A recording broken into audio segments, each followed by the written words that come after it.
You just made me think of something that does make me really proud. And, I was the first Latino anchor person, news presenter, host, whatever the hell you want to call it, news guy, at the highest levels of the biggest network in the world, CNN. So, I mean, the fact that I was on prime time on CNN and I was Latino is kind of cool. And, I interviewed 4 presidents. I've got 3 Peabodys. I've got all kinds of awards and Emmys and stuff like that. And it's really cool. But the coolest thing of all for me is because I did that, other people saw me do it. And to this day, stop me or call me or reach out to me and say, you inspired me to go into journalism. I never thought that we could do that. As a Latino, I thought we had to go into some other profession. When I turned on the TV, I never saw somebody who sounded like Rick Sanchez and looked like you. Because you did that, I went in, and now I'm making my way toward becoming a Latino American who happens to be a journalist, which is all I was.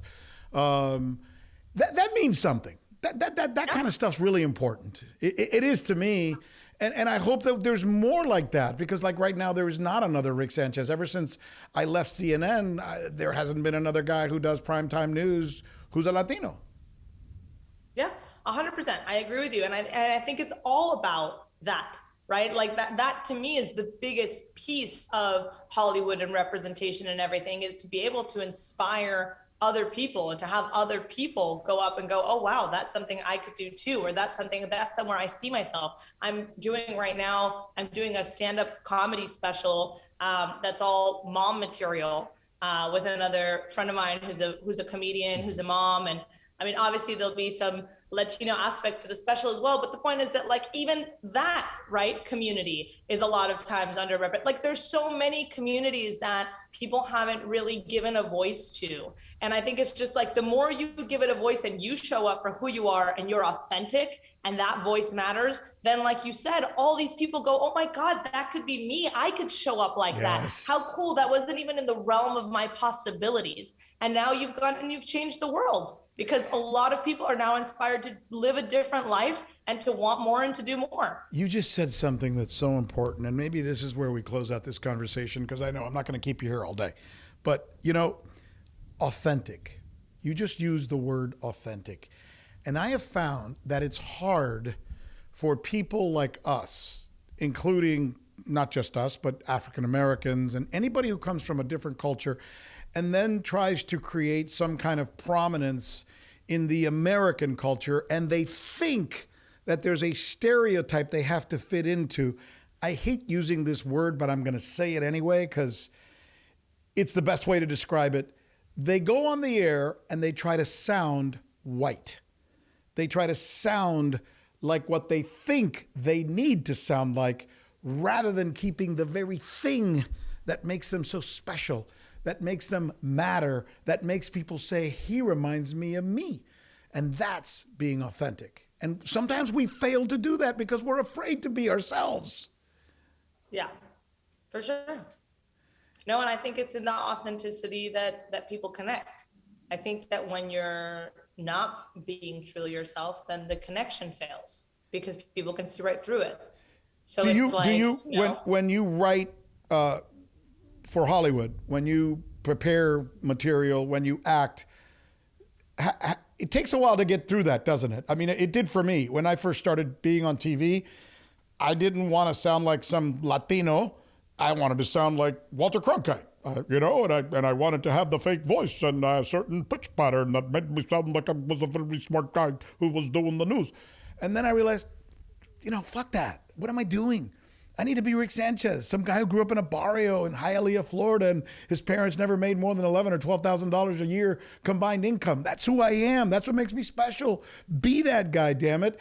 I bet in Hollywood, or where what you do, when you find that, I imagine you get better, right?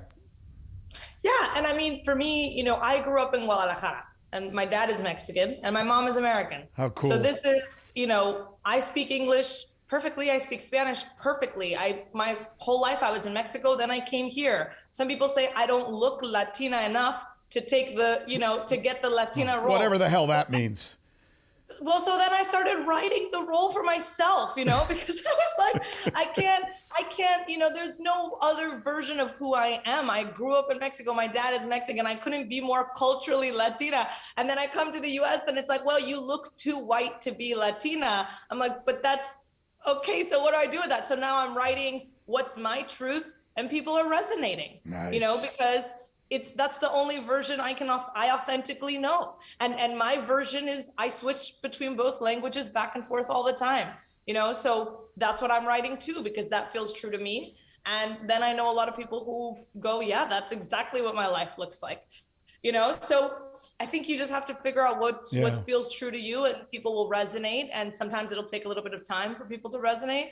But then when they do, then, like you said, you inspire a new community of people to show up as themselves. And you just said something as well that's so cool. And sometimes my American friends, my gringo friends, my non-Latino friends ask me why we do that.